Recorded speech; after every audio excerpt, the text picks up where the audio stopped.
بسم اللہ الرحمن الرحیم۔ السلام علیکم ورحمۃ اللہ۔ امریکی صدر ڈونلڈ ٹرمپ نے ایران کے ساتھ جنگ بندی سیز فائر کے اندر ایکسٹینشن کر دی ہے، توسیع کر دی ہے، اور یہ ہونا تھا۔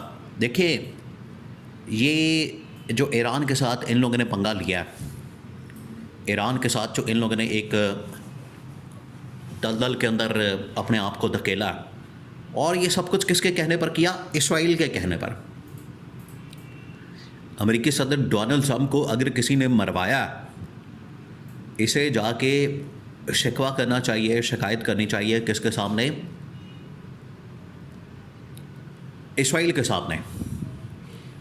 اگر اس سچویشن کے اندر کسی نے مروایا، کسی نے پھنسوایا، کسی نے ان کو اس دلدل کے اندر پھنسایا، تو وہ اسرائیل ہے۔ تو بجائے اس کے کہ یہ ایران کے اوپر حملہ کرتے ہیں، ایران کے اوپر حملہ اب ڈونلڈ ٹرمپ کے بس کی بات نہیں ہے۔ اب ڈونلڈ ٹرمپ اس بات کو افورڈ نہیں کر سکتا۔ ڈونلڈ ٹرمپ اب اس بات کو کسی صورت بھی جنگ میں جانے کے لیے تیار نہیں۔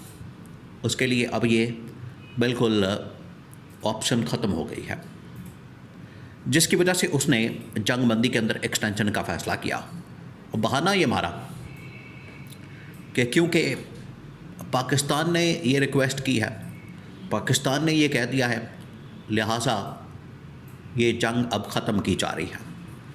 پاکستان کا کیا لینا دینا اس جنگ کے ساتھ؟ آپ نے پاکستان سے پوچھ کے یہ جنگ شروع کی، آپ نے پاکستان سے پوچھ کے یہ حملہ کیا، آپ نے پاکستان سے پوچھ کے یہاں پر یہ ساری واردات ڈالی۔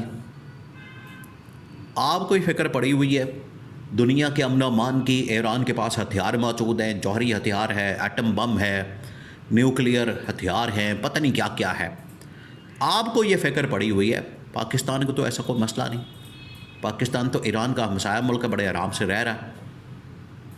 تو پاکستان کے ریکویسٹ کے اوپر اصل میں اب جو امریکہ ہے وہ بھاگنے کا راستہ تلاش کر رہا ہے، فیس سیونگ ڈھونڈ رہا ہے کہ کسی طرح سے مجھے فیس سیونگ مل جائے، کسی طرح سے میں یہاں سے نکل جاؤں، کسی طرح سے میں یہاں سے دوڑ جاؤں، بھاگ جاؤں۔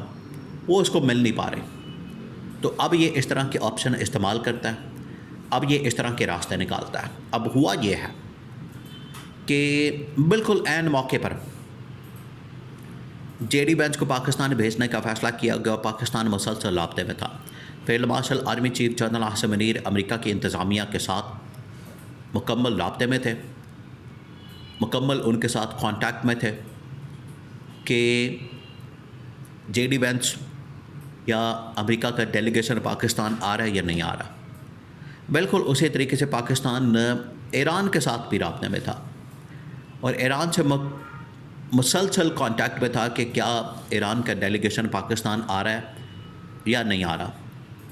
یہ بات ہے بالکل لاسٹ 21 اپریل کی رات، کیونکہ اس 21 اپریل لاسٹ ڈیٹ تھی ڈیڈ لائن کی، جو یہ ایکسٹینشن تھی بعد میں ہو گئی سیز فائر کی، یہ بالکل لاسٹ ڈیٹ تھی۔ اگر یہ ڈیڈ لائن نہ بڑھائی جاتی تو امریکہ کچھ بھی نہیں کر سکتا تھا۔ یہ بات آپ ذہن میں رکھیں۔ یہ جو حملے کی باتیں ہیں کہ ہم حملہ کر دیں گے، ہم اٹیک کر دیں گے، ہمارے پاس بہت بڑا ہتھیار موجود ہے، بہت بڑا حملہ پلان کر لیا ہے، یہ تمام کے تمام بلف کال تھی، بالکل بلف کال۔ وہ افورڈ ہی نہیں کر سکتا، امریکہ اس وقت افورڈ ہی نہیں کر سکتا کہ وہ ایران کے اوپر حملہ کرے، کیونکہ عرب ممالک کا دباؤ موجود ہے، امریکہ کی پبلک کا دباؤ موجود ہے، انتظامیہ کا دباؤ موجود ہے۔ اب تو وہاں باقاعدہ فوجیوں نے احتجاج کرنا شروع کر دیا ہے۔ آپ ذرا امیجن کریں، احتجاج ہو رہا ہے فوجیوں کی جانب سے کہ ہم نے نہیں جانا لڑائی لڑنے کے لیے، کیونکہ اس کے ارادے تھے کہ ہم ایران کے اندر اپنے فوجی اتار دیں، ایران کے اندر اپنی فورسز کو اتار دیں، یہ تھے ان کے ارادے۔ تو امریکہ نے صاف انکار کر دیا، اور پاکستان کے کندھے پر رکھ کے اس نے بندوق چلا دی۔ اب اگر یہاں پر آپ 2 منٹ کے لیے تصور کریں، اگر یہ ڈیل کامیاب نہیں ہوتی، مذاکرات کامیاب نہیں ہوتے، تو کیا ٹرمپ دوبارہ سے حملہ کر سکتا ہے؟ اسرائیل حملہ کر سکتا ہے، نہ اسرائیل اکیلے حملہ کر سکتا ہے، نہ اب ٹرمپ اس پوزیشن میں ہے کہ اس کے اوپر حملہ کریں۔ اسرائیل جو حملے کر رہا تھا، تھوڑے بہت جو بم مارتا تھا، میزائل مارتا تھا، وہ بھی امریکہ سے لیے ہوئے ادھار کے، اور امریکہ سے پکڑ کے یہ حملے کرتا تھا۔ اسرائیل کے اندر تو اتنی ہمت نہیں، جرأت نہیں کہ اپنے میزائل ٹیکنالوجی استعمال کرے ایران کے خلاف۔ باقی جو انہوں نے بینکنگ سیکٹر کے اندر، آئی ٹی سیکٹر کے اندر اور باقی چیزوں میں دنیا کی اکانومی کو جکڑا ہے، وہ بڑے ڈرپوک اور بڑے ہی بزدل قسم کی قوم ہے۔ یہ جو اسرائیل کے اندر تمام کے تمام یہودی صہیونی ہیں، یہ بڑی ڈرپوک قسم کی اور بڑی ہی بزدل قسم کی قوم ہے۔ ایران کے ساتھ لڑنا ان کے بس کی بات نہیں ہے۔ یہ تو امریکہ اپنی طاقت کے زوم میں حملہ کر دیتا ہے، ورنہ امریکہ بھی بڑی ڈرپوک اور بزدل قوم ہے، اور عمران خان ہی ان کا صحیح مقابلہ کر سکتا ہے۔ عمران خان جب ان کے سامنے بیٹھتا ہے، بات کرتا ہے، ٹانگ پہ ٹانگ رکھ کے، آنکھوں میں آنکھیں ڈال کے، جب عمران خان ان کو جواب دیتا ہے، عمران خان جب ان کی اوقات ان کے سامنے رکھتا ہے، جب ان کو بتاتا ہے کہ آپ کی اوقات یہ ہے، آپ کی پوزیشن یہ ہے، تب ان کو آئیڈیا ہوتا ہے، اندازہ ہوتا ہے کہ ہم کہاں پھنس گئے ہیں۔ تب ان کو ان کی اوقات یاد کروائی جاتی ہے، تب یہ اپنی اوقات میں رہتے ہیں جو عمران خان ان کو بتاتا ہے۔ اور آج یہی سیم پالیسی محمد بن سلمان نے بھی اڈاپٹ کی۔ اب اس پورے معاملے کے اندر جے ڈی وینس، امریکی نائب صدر، اس کا سب سے بڑا سٹیک ہے۔ یہ بڑا حیران کن معاملہ ہے۔ امریکی نائب صدر اصل میں اگلے کینڈیڈیٹ ہے صدارت کے لیے، صدر بننے کے لیے۔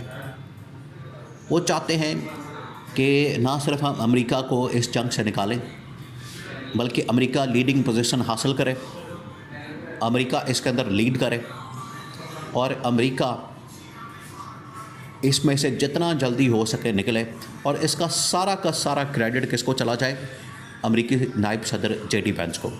یہ ہے جے ڈی وینس کی کوشش، کیونکہ نیکسٹ وہ پریزیڈنٹ کا کینڈیڈیٹ ہے، اور یہ جو پریزیڈنٹ کا کینڈیڈیٹ ہے امریکی نائب صدر جے ڈی وینس، اس کی کوشش ہے کہ ڈیل کروا کے مجھے یہ کریڈٹ مل جائے، اور میں سیم اسی پالیسی کے مطابق کام کروں جس پالیسی کے اوپر عمران خان کام کرتا تھا، امن کی پالیسی اور امن کا پیغام۔ اسی وجہ سے جے ڈی وینس کی خواہش ہے کہ میں عمران خان سے ایک مرتبہ ملاقات کروں۔ پہلے دورے کے اندر بھی پاکستان میں اس نے اس خواہش کا اظہار کیا، اس بار بھی جاتے جاتے اس کی خواہش ہے، ایک دفعہ پاکستان کے اندر تو ٹاکس ہونی ہے فائنل، جاتے جاتے اس کی خواہش ہے کہ عمران خان کے ساتھ ایک ملاقات لازمی کر لی جائے، ملاقات ہو جائے، میٹنگ ہو جائے، تو اس کے بعد یہاں سے وہ رخصت ہو۔ اس کو پتہ ہے کہ عمران خان کا جو ویژن ہے، سوچ ہے، اس سے وہ کافی کچھ سیکھ سکتا ہے۔